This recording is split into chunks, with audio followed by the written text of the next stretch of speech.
দর্শক, breaking news. প্রধানমন্ত্রী শেখ হাসিনার কড়া নির্দেশে তামিম ইকবালকে নিয়ে যুক্তরাষ্ট্রের বিপক্ষে খেলতে গেলেন সাকিব। বিস্তারিত জানুন পুরো প্রতিবেদনে। দর্শক, বর্তমান সময় করুণ অবস্থা বাংলাদেশ ক্রিকেটের, যা তো আর বলার কোনো অপেক্ষাই রাখে না। দেশের কোটি কোটি মানুষের আবেগ নিয়ে খেলেছে তারা। এই মূল ক্রিকেট ধ্বংসের বড় উদাহরণ সাকিব আল হাসান। কারণ এই তাদের দ্বন্দ্ব নিয়ে বর্তমান ক্রিকেটের অনেক ক্ষতির প্রভাব পড়েছে। তার কারণ যদি বলা হয় বাংলাদেশ ওপেনিং এর, তামিমের ব্যাকআপ হিসেবে এখনো কাউকে খুঁজে পাচ্ছে না বাংলাদেশ। এখন তাই হাড়ে হাড়ে টের পাচ্ছে এই বুড়ো তামিম দলের জন্য কতটুকু প্রয়োজন।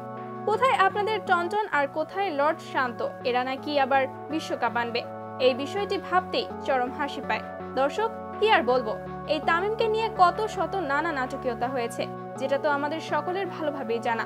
দর্শক, মূল কথা, তামিম ছাড়া বাংলাদেশ ক্রিকেট দলের ওপেনিং এর অবস্থাটা চরম বেহাল অবস্থা, যেখানে সহজ সাধারণ যুক্তরাষ্ট্রের বিপক্ষে চরমভাবে ম্যাচ হারছে বাংলাদেশ। সেখানে তামিম ছাড়া সর্বহারা মায়ের দোয়া ক্রিকেট টিম।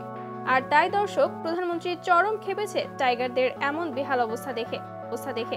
আর তাই তো প্রধানমন্ত্রীর কড়া নির্দেশে তামিম ইকবালকে নিয়ে যুক্তরাষ্ট্রের বিপক্ষে খেলতে নিয়ে গেলেন।